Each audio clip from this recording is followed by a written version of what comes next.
I will note one typo. Item 11A says holiday calendar. However, it is our meeting calendar that we'll be looking at today.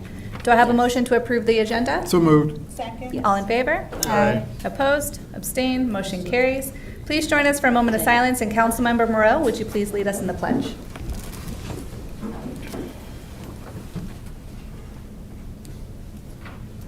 I pledge allegiance to the flag of the United States of America and to the republic for which it stands, one nation, under God, indivisible, with liberty and justice for all. All right, do we have anyone signed up for public comment? Nope. Anyone who is not signed up but still wants to make public comment? All right. We have two public hearings. Our first public hearing is regarding the Novak easement on public property. I declare the public hearing open. Welcome, Calvin. Good evening, Mayor Menacing, Vice Mayor Moore, members of council, residents, staff, and guests. I'm Calvin Odell, the Director of Community Development for the City of Manassas Park. The very first order of business public hearing tonight is regarding a easement for Novak along parcel A2. This was a parcel that exists as a city park over off of Kent Drive. There was already a Columbia Gas facility there utilizing a solar panel to provide cathode protection to its metallic pipes in the area. Unfortunately, Columbia noticed that the system wasn't working appropriately, so they are switching from the solar system to a hardwired system. Novak is willing to place a service for this purpose, but it has to be placed on city property in an appropriate easement, so Novak is asking that the city grant this easement to them for a public utility purpose. Any questions? Any questions? We'll start with Councilmember Simon. No, thank you. No question. No questions. All right. Would anyone like to make public comment on the public hearing? No? All right, we will close the public hearing, and will this be voted on next week? Yes? Okay. Motion to close the public hearing. Moved. Second. All in favor? Aye. Opposed? Abstained? Motion carries. Public hearing has been closed at 7:03. All right, next one is regarding a code text amendment to the water and sewer ordinance. I declare the public hearing open. Okay. Chapter 25 of the city code is the chapter that regards water and sewer. It covers all things water and sewer, including billing and service charges. There was a lot of housekeeping. The ordinance was very dated. The very first thing we wanted to recommend was some changes to the as-built survey process. So when a development or a new site plan is executed, the developer is responsible for submitting site or as-built site plans to us, and that verifies that the inverts and elevations of the pipes that were put into place are in accordance with the plan, so that the sewer flows the way it's supposed to, storm sewer flows the way it's supposed to. We didn't have a lot of really clear requirements there, so what this does is takes some recommended language from some of our partners in the area and puts it into the code so that even if we get into a dispute over what the PFM says, it's clear in our water and sewer chapter what you need to provide, just because we are a public utility that will be taking over the things that you installed. We also had a tremendous amount of septic system language in the code. The last known septic system in the city of Manassas Park went out with the Palisades development. We do not have any septic systems in the city, and the code requires that if you're within 300 feet of public sewer that you connect to public sewer. So we do not have an agreement with the Department of Health in Prince William County to manage septic. So if someone did come in and met the exception and wanted to develop a septic system, we would have to first get into an agreement with the health department to inspect and monitor such septic systems. So there would be a lot of work to do. So staff's recommendation was that we just remove language, making it seem permissive, and just that we make our goal to not have any septic systems in the city of Manassas Park. We also wanted to update and improve a lot of the very antiquated unlawful use language. The language still had things like stopcocks, very antiquated language that hasn't been used for decades in the industry. And it didn't really reflect the fact that we have so many facilities, not only the city of Manassas Park, but also the Upper Occoquan Sewage Authority or Service Authority, and also the city of Manassas, Prince William County may have things in our city because of our cooperative water, our water capacity agreements. So what we wanted to make sure was that any kind of tampering, any kind of trespassing on those properties was covered in our ordinance, so that we're protecting all of the facilities the way they would be termed today, and that we're protecting all of our partners' facilities as well. We also wanted to remove any dollar amounts in the code. It's odd to have codified dollar amounts because we do an annual fee and tax schedule that's voted on by the governing body every fiscal year. So to have codified amounts just means that there's going to be an extra administrative and legislative step every year to change all of those amounts. So this simply goes through the code and references the fee schedule anywhere there was a dollar amount for rates and charges. In that also, there was the treasurer recognized an inequity between commercial and residential with the minimum fee charge. When we charge for master metered residential, we charge the base fee charge per unit. But however, when we have a master metered business, we don't charge per business entity or per unit, even though they're operating as separate entities. So the treasurer recommended this fix, and I put it in there because I do think it represents fixing of an inequity in the code.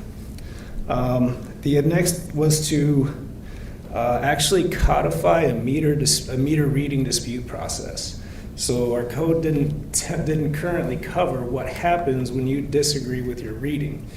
So codifying a process puts in place an actual codified policy where people have to cooperate with a meter test to see if they have a leak somewhere on their premises. Then they can request that the meter be tested, and then it talks about how we recover charges if the meter was found to be within industry standards, and it also references an industry standard for us to follow. So that's the extent of the changes. If anybody has any questions, I'd be happy to answer them. Great. Questions? We'll start this way. No. Nothing from my side. Yeah, nothing at this time. I do. I have a couple of questions. So some of it talks about during normal business hours and holidays. So with the additional holidays that we have approved, if your water gets cut off, there's only 2 days at the end of December within a 2-week period that you can have your water reconnected. So if your water gets cut off during Christmas time, you got 2 days. I think it's only 2 days within 2 weeks, or maybe it's 2 days in 1 week and then 2 days in another. So it really kind of limits our citizens, and they could go without water potentially, right? Because those are business hours. Because the holidays, we have a lot more holidays that we approved a couple weeks ago. And this was within the changes to the billing dispute process? It just talks about it can only be reconnected within normal business hours or 7:30 to 3:30 p.m. on non-holidays. And then also, the other question I had was about, I can't find the page that it was on, but I was reading in here about tampering of the unit.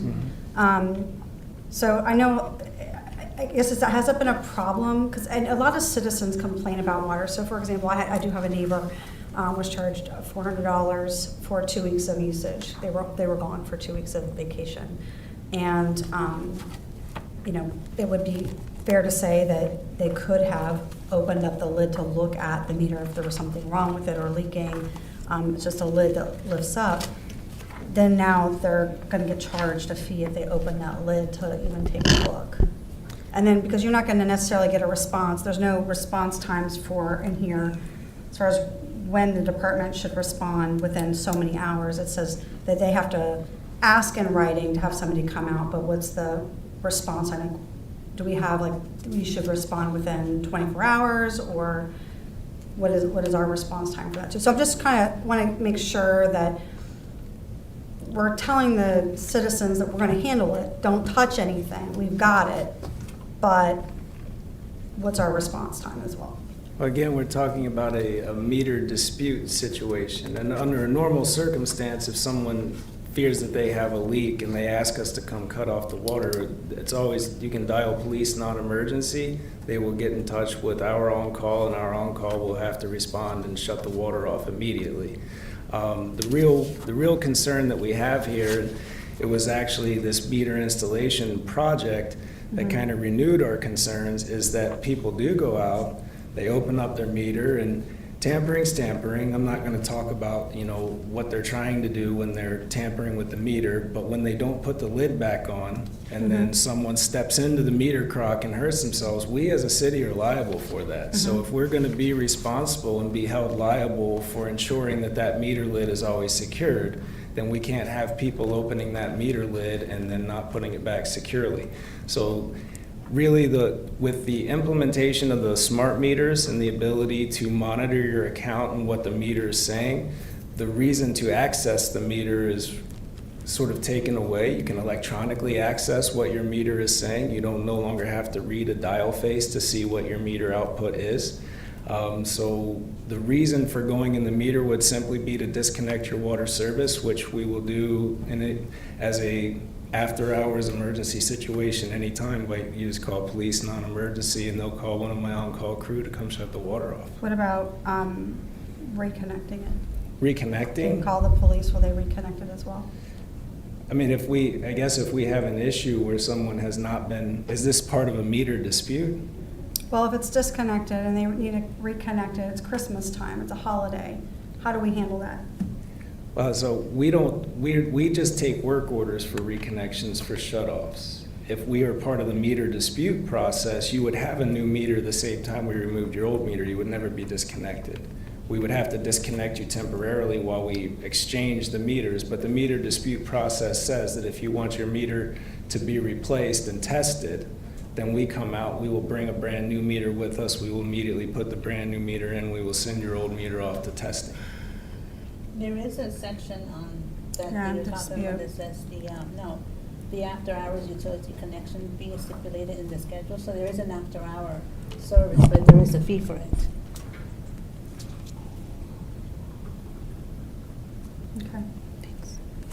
Like I said, my biggest concern is the reconnection and the, But I think it gives you on that section, I think it's page 20 out of 321. It's section 25-25. yeah, I think that was on page 20, that's what I was referring to, Monday through Friday, except holidays observed by the city. Right, but the second bullet says that they will come out, but there will be a fee. For $90, so they removed the $90. Yeah, because we have What's the that. current fee? Do you know the current fee?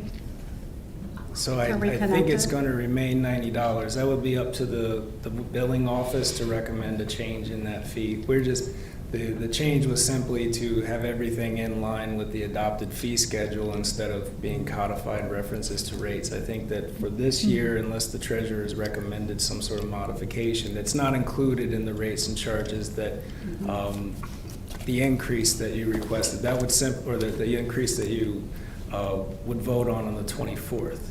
The increase that you would vote on the 24th would just apply to the service charges related to consumption and the base fee. My biggest concern, and again, it's when I read this, and I can't, for some reason, I'm just not finding it right now, but was when I understand the tampering and I understand the removal, someone trips in and they don't put it back, so I get it. But I also get that we have a slew of issues with the water and people getting overcharged or not charged the right amount. It's something that we've been hearing for years and it hasn't stopped. It's not something that necessarily has been addressed. And so folks do go look, yeah, maybe after this is adopted that we can really push what the process is and get people to start calling. Not necessarily in writing, but maybe call and start getting folks to come out and start looking. So, and, yeah. Okay, that's all I have. All right, any other comments or questions? Okay, this will also be, any comments, any public comments? Nope. This will also be voted on next week. Do I have a motion to close the public hearing? Moved. All in favor? Aye. Opposed, abstained, motion here, public hearing closes at 7:15. Madam Mayor, Yes. are both of those items suitable for consent next week, or do you want to have them presented again? Are we okay with these going into consent agenda? Yep, yep, Yes. yep. Yeah. Great, yes. Thank you. Thanks. Thank you. Thank you, Calvin. All right, tonight is bittersweet as we say goodbye and thank you to someone who has been more than just a colleague. He has been a cornerstone of this city for over 2 decades. We are here to celebrate and honor Dean Crowhurst, our city attorney. Dean, your dedication over the past 20-plus years has left a lasting mark on this city.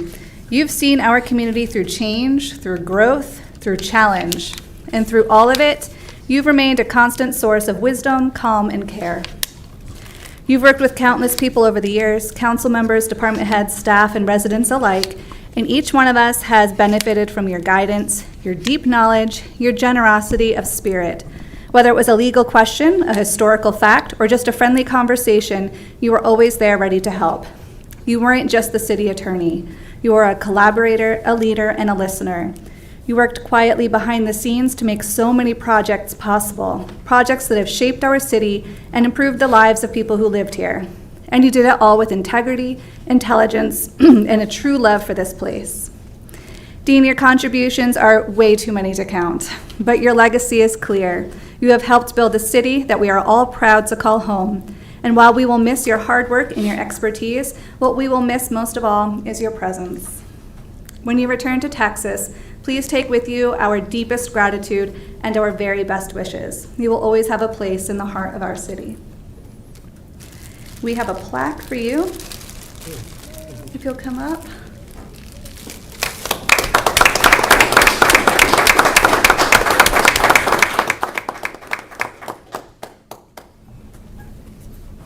You guys want to stand up or come down? Yes.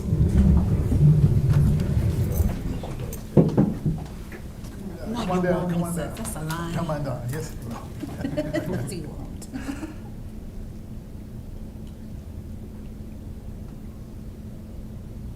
Don't move. I want to take a picture of you.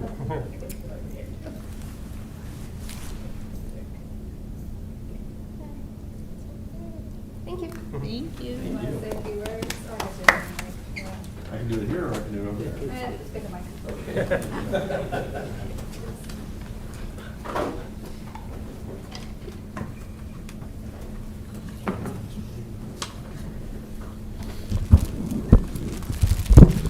Well, it is bittersweet for me as well. I see a lot of friendly faces still in the crowd. We had a little get-together earlier with a lot of food, and the people that ate have gone, but the others have stuck around, so thank you for everyone sticking around. I have watched this city grow, and it's been a pleasure to be a part of it. As I said earlier, it was kind of a little mix of Mayberry and large metropolitan area. Had a very endearing quality that people, not just me, but people who work here really want the city to do well. And a lot of times they'll make the extra effort, and it's been a pleasure working with those people. I've made a lot of really good friends. I've worked with some very, very talented and dedicated members of the governing body, including those here today. And I do appreciate the opportunity I've had. Very kind words have been said about me, and it is very humbling to hear them. But I do wish the city well, and I do want to watch from afar. I'm in Texas now, but I do keep in touch with folks here in Manassas Park, and I also keep an eye on the city from afar, hoping that everything prospers the way that everyone wants it to. So again, thank you very much for everything. It's been a pleasure, and I'm sorry to leave, but not entirely sorry, because I get to go hang out with my granddaughters now. So thank you again. Yeah.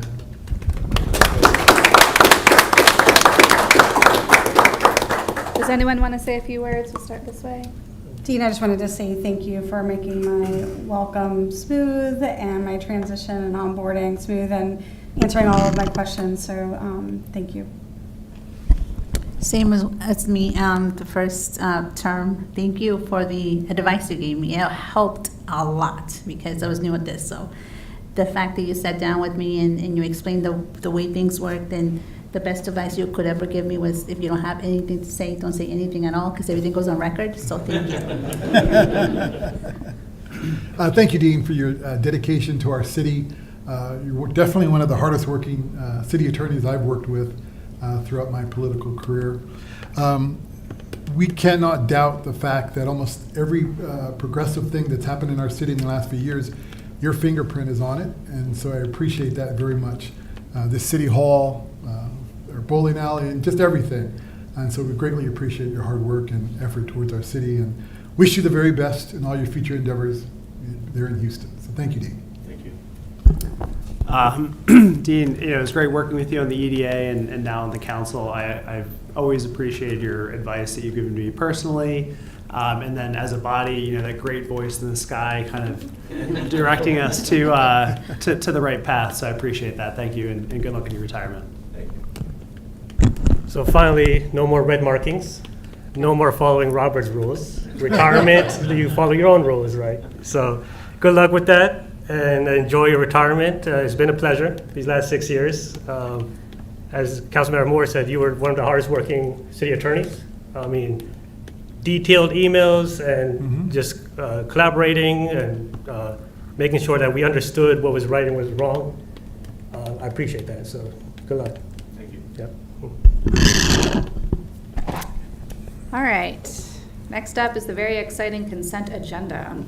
The consent agenda includes the approval of the minutes from June 3rd, 2025, that the governing body approve and adopt an ordinance incorporating Title 46.2 of the Code of Virginia as amended and reenacted, except those provisions and requirements for which the violation constitutes a felony, and which by their very nature can have no application to or within the city, into Section 24-3 and incorporating Article 2, Section 18.2, dash 266 of Chapter 7 of Title 18.2 of the Code of Virginia as amended and reenacted into Section 24-35.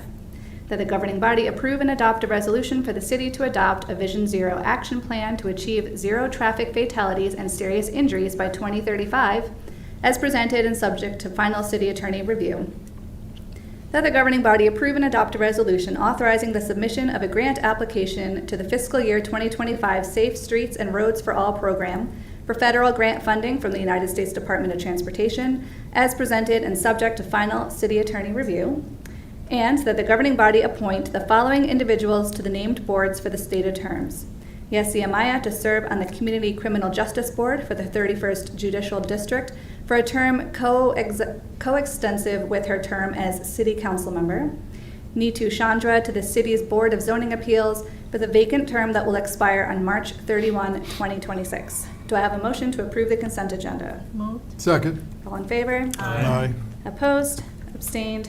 Motion carries. Proposed meeting calendar for FY26.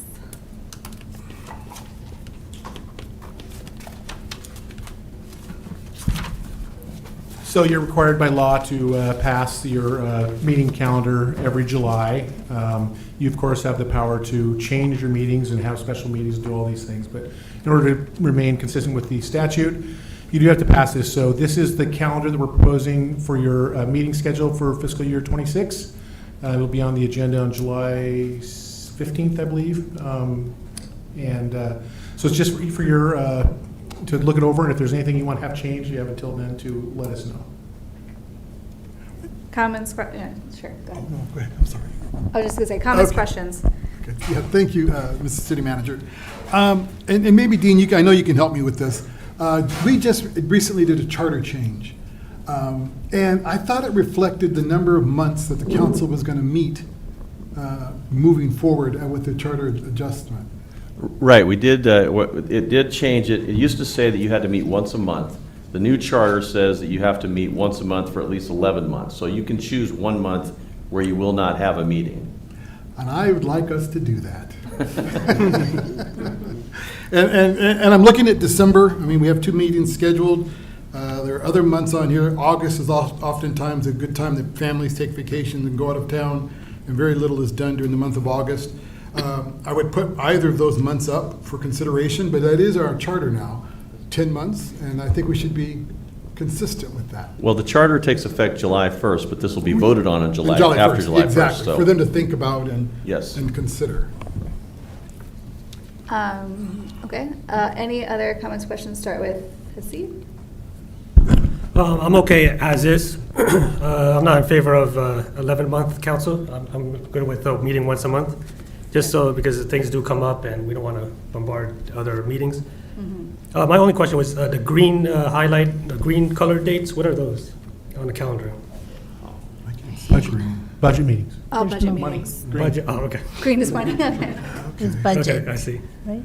Yeah, it is. There should have been a code. All right, so I'll keep track. Steve is 12, Daryl's 11. Kevin, comments, questions? No, I'm indifferent if it's 11 or 12. Indifferent is Kevin. Okay. I am for 12, just because one time we had a month off and the next meeting went way into the wee hours. Either, that's Kevin. But I also wanted to see if we could change the 6th to like the 20th versus keeping it so close to the holidays of like the New Year, if it's possible. Which month? The January one, the 6th, change it to the 20th. So it won't be so close to the holidays. I think the 19th is a holiday, It The is. 20th? so the 20th would be the day after a holiday. Oh, okay, all right, that's fine. We're stuck either way. Yeah, right. Got it. Councilmember Cyberling? I'm fine with the 13th moving to the 20th. I mean, we have this, we're doing the same thing in February. We're doing, meeting the 17th right after our holiday. Okay. So, I mean, if we want to split it up, I'm fine with that as well. I'm also fine with 11 or 12 months. Yeah, If folks aren't concerned about doing 10 months, I think it's 11. or 11 months, I'm sorry, 11, that's what I meant, 11 months. 7 I'm months. pushing it even more. Could we at least consider removing December 16th meeting? Yeah, We're going to Yeah. meet on the 2nd, I agree. and if you're traveling for families and things, maybe we can get rid of the 16th. Okay, I agree. Get rid of the 16th And keep the August. I think that's, and keep the August. do we have only one those- meeting in August, that's fine. I think we have a budget, don't we have anything on the 16th for budget-related stuff? That's December December. 16th? It's December. December. Yeah, we present the amended budget the first meeting. and Yeah, you the guys 6 months, will after 6 months, we have the approve. amended budget going on in Yeah, December. we have the meeting, though, we have the 6th, I mean, the 2nd, Oh, second, you're saying. So it's just Second. keeping one, you're saying? that's correct. So Tony, what implication would that have for the budget amendment then? That means your amended budget would not be approved until January, which means your third quarter appropriation would be based on the original adopted budget. Yeah, anything that's going to impact in the financial budget, I'm not in favor for. Yeah. So. Make it green. I'm sorry? Can you make Make it it It's not a green? budget talk. Well, yeah, it's not a budget meeting. Well, we could leave it as is, and if you're out of town, you're out of town. Or get rid of the 2nd. Of December? Mm-hmm. Does that have a budget implication? We usually present the amended budget, Yeah, And then we vote on the 16th. yeah. and then we vote in the next meeting. So you got to do the vote before doing I'm gonna go out and say leave as is, and then if you're not here in August, we'll just put a little December, yeah. doll in your seat. Right. All right. Okay, this will be voted on in July. Any other suggestions or questions we can email between now and then? Okay. Did we settle on anything tonight, or We're just? gonna leave it as As is. is, okay, great. Okay, yeah, if you have any suggestions, let us know. We have a couple weeks to suss it out. Yeah. Yeah, yeah. It always seems like we have these ideas, and then when you Right. try to logistically plan it, it's just a mess. All right, thank you. Where are we? Computer-aided dispatch system. Bless you. Welcome, Chief Lugo. Good evening, Mayor, Vice Mayor, members of the governing body. Back in FY '23, the governing body approved the police department to purchase a new CAD system. We were notified last year, around July, that they no longer would be offering the CAD system. So we had to go back to the drawing board, and we decided to use a company that we currently use in other divisions, like in our HR, Treasurer's Office, and the police department, which is Tyler Technologies. We received a quote recently. The reason we're bringing this up now and not after July 1st, there might be an increase after July, so we try and get on the books with them. So the way we, in the documentation is broken down, there's no financial impact in FY '26, so there shouldn't be any adjustments to the current budget. There will be an adjustment for the years out and out. So we're going to try to use the funds that were allotted before for the CAD system. But now we've gotten into the point that it's over 20 years old and is not compatible with all our new technology and software up there. So we're running into some issues. All right, thank you. Comments, questions? Councilmember Cywilling? No. No question. Chief, appreciate that. Who is Sourcewell Production? Because I assume we didn't go out to bid on this, and so we're trying to attach another We RFP. did Sourcewell procurement. There's a contract that Manassas City was on, and that's what we used through Sourcewell. So it's Manassas City that's. Yeah, they're on that. Yes. Well, if I could just chime in, Sourcewell is a collective, and they go out and what I thought. they solicit for a group of localities that are allowed to write it. So if your state allows you to do it, you do it. And so I believe there's a requirement for Sourcewell to be a member. You have to pay a little fee, but they go out and they do all the heavy lifting for you. And so because they have such a wide reach, they get a pretty good price. So we've done that. There's a couple of other ones. There's another Houston, Galveston area governments. I think that's another one. But we have a couple of those that we do, and Sourcewell is one of them. So we've done that with numerous other contracts as well. So it's a cooperative contract? Is that- It's cooperative, yeah, they do cooperative procurement, and it's up to the locality's attorney to decide whether or not they've met the requirements for that state's cooperative procurement, and Sourcewell does. And Manassas Park is listed as one of the 8 localities that is on that. And not doing an RFP is a timing issue or a budget issue? No, well, we started looking at the systems, and we did get a couple quotes just to put our feelers out there to see if this is even doable. Some of them were a lot more, over $1 million. Some were extremely higher than this. But we started looking at our current system we use now and what's compatible. And being that the city already has contracts with this company, we felt this was probably the best way to go for the money. And we did get some discounts because of that they allow us to use. Okay. All right, thank you. So there's no funding needed for FY '26, but we will need the 15,000 for '27 and the 47,000 for '28? Yes. Okay, all right. Councilmember Morale? No questions. Hey, thank you, Chief. Yeah, I remember this conversation 2 years ago. It's crazy how they don't provide a service anymore. Right. The question was, I think this was grant funded 2 years ago? So it was not? No, it's not, sir. So it was going to come out of the city? Yes. I see. We've Okay. had the funds. We've just been carrying it over I see. and waiting So for carry it over implementation. until you get to it. Yes. Okay, that was my only question.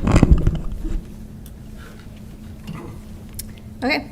Staff recommendation is that the governing body approve and authorize the city manager to sign any necessary contractual documents to purchase the Tyler Technologies CAD system as presented and subject to final city attorney review. So moved. Second. All in favor? Aye. Opposed? Abstained? Motion carries. Resolution authorization escrow account, $1.2 million, Water and Sewer Enterprise Fund. I can take that one. Oh, okay, great. So, that is me. I prepared this resolution to, the bonds that were used to finance the city hall and all the area improvements also allow, the resolutions for that also allowed the city to use the money for any projects and capital improvement program. The building that was purchased on Digital Drive was in the capital improvement program at the time it was purchased. It qualifies for funding through the bond proceeds. There was a concern, and I'll just express it here for the record, there was a concern that since we have existing businesses in there, that we might somehow exceed the 5% mandate from the IRS for our bonds because they're not taxable. And then we also have potential downstairs, for a couple of taxable entities as well. However, the good news is the taxable entities down below are paying less than what it costs the city right now. So right now, there's absolutely nothing associated with them, and it's based upon a timeline. So if we have 35-year bonds, if you have 5 years where the taxable entity was not in business, that counts for us as a public use. The same thing over here at the Digital Drive building, since the purpose of that is in the next few years to convert all or a substantial portion of that into city business or city facilities, and $1.2 million is only 1/5 of what the purchase price was. As long as the city maintains ownership and use for public purposes of at least 20%, then it's still going to meet the requirement for the bonds. So, and I talked to bond counsel about this to make sure this is the case, and so they're very comfortable with this. So this would allow the city to reimburse itself for the cost, for a portion of the purchase price of that building with the bond proceeds. So I don't know if I complicated that or if that's clear or not. All right, This resolution would allow you to do it. okay. Comments and questions, we'll start down here. No question. Okay. No questions. Yeah, no questions. Not yet, yeah. So can you say the last part again? Which, This would allow us to reimburse ourselves from the bond? it would, so the city purchased the building Right. with whatever funds, I believe the water and sewer fund was used for that purpose. This would reimburse the water and sewer fund by $1.2 million from the bond proceeds that are just sitting in escrow right now. Okay, so it's gonna go to our enterprise funds. Right. Which might help that little problem that we're having with our enterprise funds being short. And I believe that was the reason for doing this.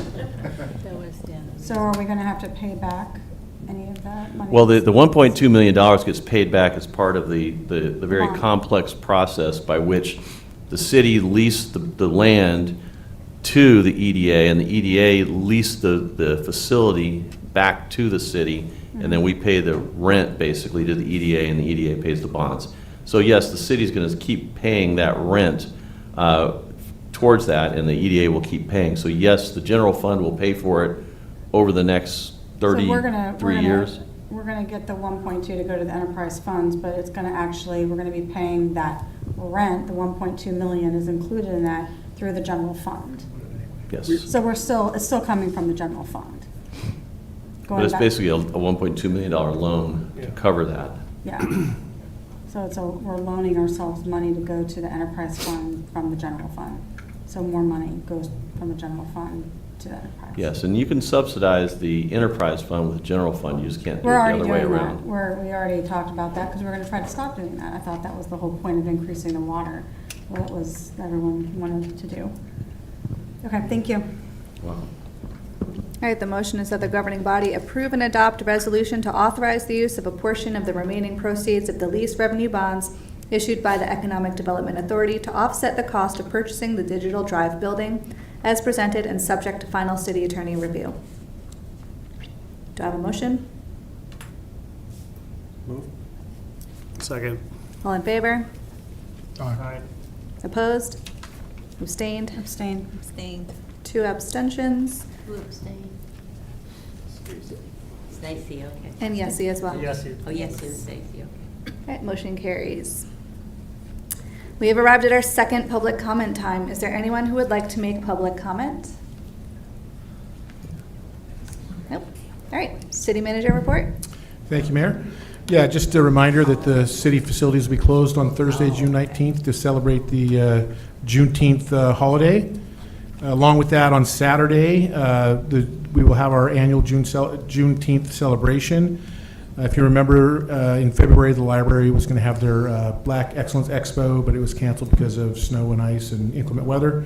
So these two events will be combined this coming Saturday. Starting at 10 a.m. at the Naylor Cemetery up by the community center will be a wreath laying, and then the expo and the Juneteenth celebration will take place here at City Hall and in the plaza from 11 to 4. That's all I have, unless you have any questions for me. Anyone have any questions? Nope. All right, closed meeting. Dean, could you read us into closed meeting?